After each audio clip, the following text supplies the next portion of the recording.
साथियों, आप सभी जो ये तस्वीर देख रहे हैं वो है पृथ्वी के किसी बर्फीले क्षेत्र की नहीं, बल्कि चांद की धरती पर उतरे इंसानों की, जो चांद की धरती पर फतह कर अमेरिका का झंडा भी लगा रहे हैं।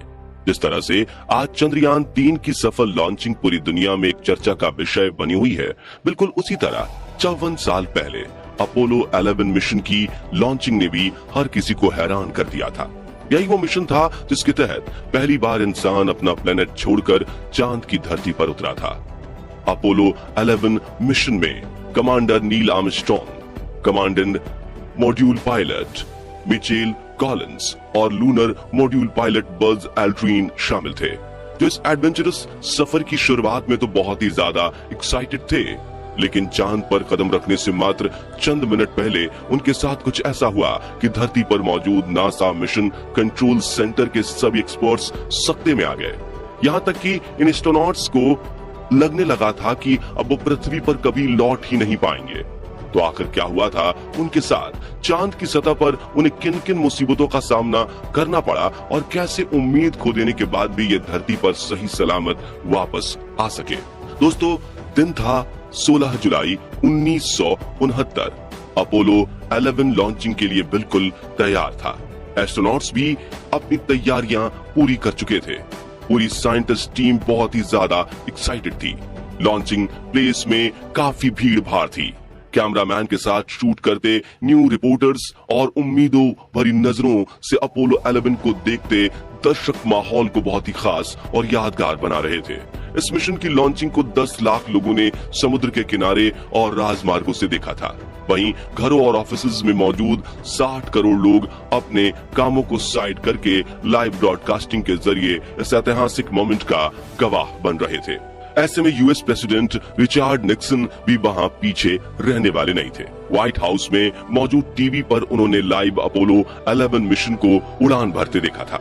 कई साल की मेहनत और रिसर्च के बाद नासा ने वो कर दिखाया था जिसके बारे में हम अपने बचपन की फेरी टेल्स में सुना करते थे।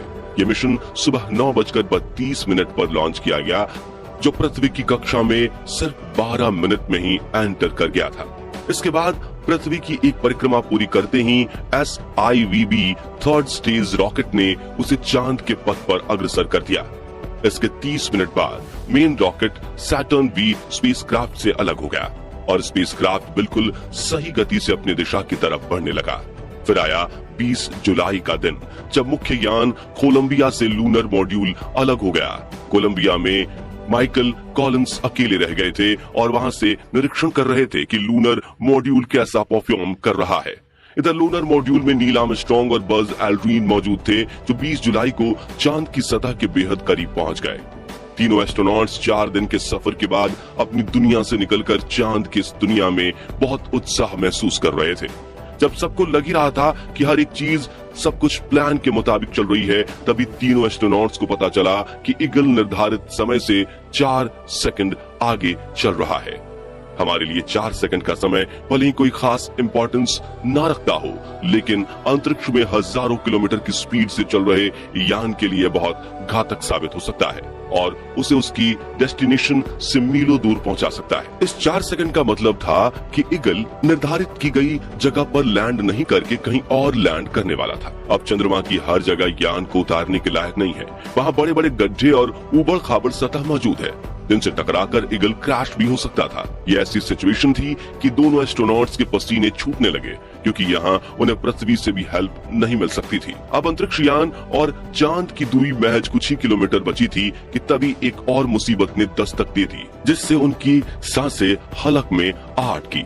असल में अपोलो 11 का गाइडेंस कंप्यूटर खतरे का संकेत देने लगा। इसकी सूचना धरती पर भेजी गई, जिसके बाद नासा के मिशन कंट्रोल सेंटर में हड़कंप समझ गया।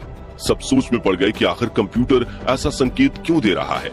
थोड़ी जांच के बाद एस्ट्रोनॉट्स से कहा गया कि ये ओवरलोड की वजह से आने वाला एरर है, जिसे नजरअंदाज करके एस्ट्रोनॉट्स अपने मिशन में आगे बढ़े।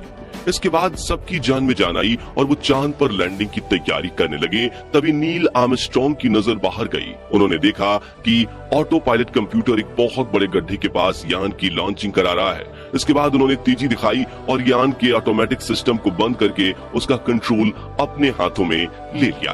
फिर उन्होंने ऐसी जगह ढूंढना शुरू किया जहां यान को बिना किसी नुकसान के उतारा जा सके।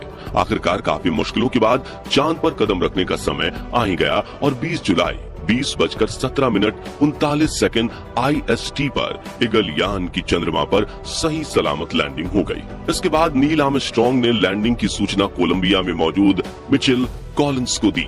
यान के चांद पर लैंडिंग के 6 घंटे बाद यानी 21 जुलाई को नील आर्मस्ट्रांग ने चंद्रमा की सतह पर अपना पहला कदम रखा, जिसकी तस्वीर शेयर करते उन्होंने कहा कि ये इंसान का एक छोटा सा कदम है, लेकिन इंसानियत के लिए एक बहुत बड़ी छलांग है। इसके बाद दोनों एस्ट्रोनॉट्स ने 3 घंटे तक चांद की सतह पर अलग अलग एंगल से तस्वीरें निकाली, वहां से पत्थर कलेक्ट किए, मिट्टी उठाई और सतह को खोदकर वहां से नमूने लिए ताकि पृथ्वी पर इन सभी चीजों की जांच हो सके और चांद से जुड़े उन रहस्यों से पर्दा उठ सके जो अभी तक किसी को पता नहीं है। नील आर्मस्ट्रांग ने अपनी यान ईगल की तस्वीरें भी ली थी ताकि उसकी लैंडिंग के बाद की स्थिति के बारे में जांच की जा सके। कैमरे से चारों तरफ रिकॉर्डिंग की गई। दोनों एस्ट्रोनॉट्स कंगारू की तरह उछलते हुए आगे बढ़ते नजर आ रहे थे। चांद पर ग्रेविटी कम होने की वजह से वहां उनका चलना काफी मुश्किल हो रहा था। उछलने और गिरते पड़ते हुए उन्होंने अपने सारे मकसद को पूरा किया और वहां अमेरिका का झंडा भी फहराया और उसे सलूट भी किया और यूएस प्रेसिडेंट से फोन पर बातें की, जिसे पृथ्वी पर मौजूद लोग लाइव देख रहे थे। ये बहुत गर्व का मोमेंट था, जिससे ना सिर्फ नासा और यूएस के सीने चौड़े हो गए, बल्कि इसे पूरी दुनिया के इंसानों द्वारा हासिल की गई एक बहुत बड़ी अचीवमेंट के तौर पर देखा गया। इस लाइव प्रसारण को कम से कम 60 करोड़ लोगों ने देखा था और वे इतने हैरान थे कि उन्हें अब भी अपनी आंखों पर यकीन करना मुश्किल लग रहा था। चलो, ये मिशन तो सक्सेसफुली हो गया।